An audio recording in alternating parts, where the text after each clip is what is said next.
Now, I think we will progress with Plans and Places work. Should we go to 18? And that's led by Tony Reedy, Team Leader of Planning, and Emma Golightly. Probably, Tony, you'll handle this well by yourself, will you not? He's got John there now. I've got John with me as well. And again, I think this was spoken to by the chair of Maungakea Kia Tamaki at the very early point of the day, and it has the support of the board. That's I think correct. this is reasonably straightforward now. It appears if to we be, could have yes. a brief introduction, please. I've got a few slides, but we'll just go on to the first slide, which is the background, and there's some maps if the committee wishes to view those, but they're the same as the maps in the agenda. So in terms of background, we've had a request from Tamaki Regeneration Company to rezone land from residential to open space and vice versa. That's the background slide. So the proposed changes seek to rezone land associated with 3 reserves. Oh yeah, thanks. So it's Taniwha, Maybury West and Boundary. Initially, these 3 reserves were part of the open space plan change in August 2018, but we've withdrawn pending community consultation on the open space network plan, and that's now since occurred and been completed. So we've got the local board and the community supportive of the proposed changes. Main rationale behind these changes are to improve the safety and quality of the respective reserves. So that's why the land swaps and rezoning are occurring. And just to reinforce the fact that there will be other changes in the future. This is the first of a series of phases over the next 20 years, I understand. So we'll be bringing them to you in groups over the next few years. In the interest of time, I won't go through the maps, but they're available if anyone's got any questions. Well, most of that's contained within the report. That's We've good. seen that, and we know that there's good community support, there's good board support, the ward councillors in support. So I think we can progress this now. Any questions on this, members? Any comments? Can I have a mover, please? Yep. Councillor Filipaina, Councillor Clow to second.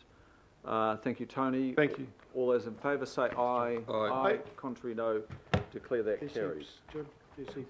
Just checking our quorum. We're still Yep, good. we've got heaps. 13.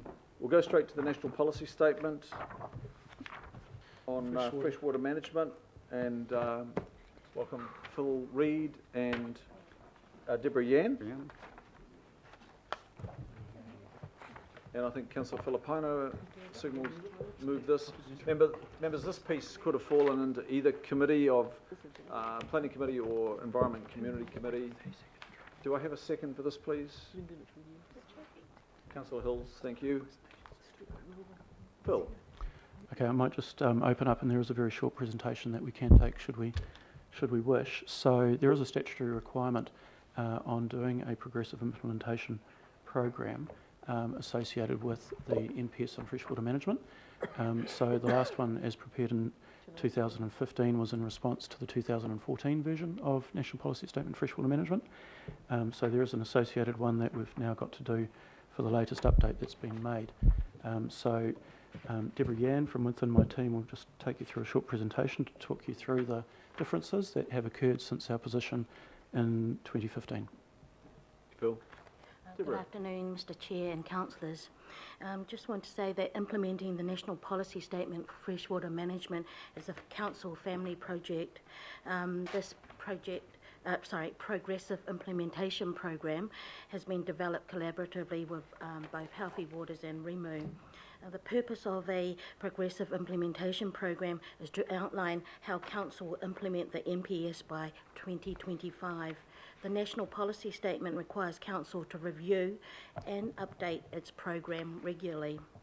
The original Progressive Implementation Program, like Phil said, was adopted by Council in 2015.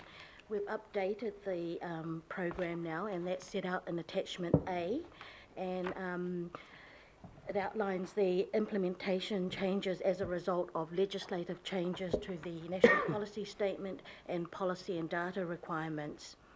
The amended Progressive Implementation Program addresses three key changes. The first key change is the introduction of freshwater objectives and limits via plan changes into the unitary plan will be based on a attribute-based approach to plan changes. By attribute, I mean water characteristics, and an example is nutrient levels. In 2015, we proposed plan changes based on geographical areas. Secondly, another change is a reference to a modelling tool we've developed, the freshwater management tool. And lastly, we want to recognise programs resulting from the water quality targeted rate, as they all contribute to better water outcomes within the region. Happy to answer questions. Thank you, Deborah. Members, questions on this? Councillor Wayne Walker?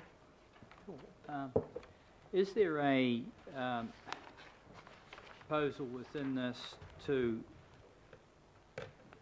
look at higher standards, particularly where there are very sensitive receiving environments like marine reserves, and quite obviously the freshwater standard for that area relates directly to that? I believe so, because through the change of addressing plan changes through attributes instead of a geographical area, we will be able to drill down to specific levels of objectives and limits, down to certain areas. For example, South Auckland, the Pukekohe aquifers, we could deal with it as a specific area rather than a regional approach for aquifers. So the attributes will include the consideration of the receiving environment? Yes, it does. Okay, thanks. Thank you. Other questions, members? Just very brief. Deputy Mayor? Mr. Chair, there would be quite a strong, and please correct me if I'm wrong, correlation between a catchment or a series of catchments and these attributes in many cases, would there not? Sediment, for instance, and you mentioned the nitrates and so forth. Yes, I believe so, yes. So it's not completely different. Thank you. Other questions, members? Deborah, you've been beavering away on a considerable body of work here for some time, and thank you for progressing this. This is important for the Council, the Environment and Community Committee. It's a key focus area, so appreciate this work. It's been very careful and well thought through. Phil, thank you. Thank you. I do have a mover in Councillor Filipina and Councillor Hills. All those in favour say aye. Aye. Contrary, no. Declare that carried.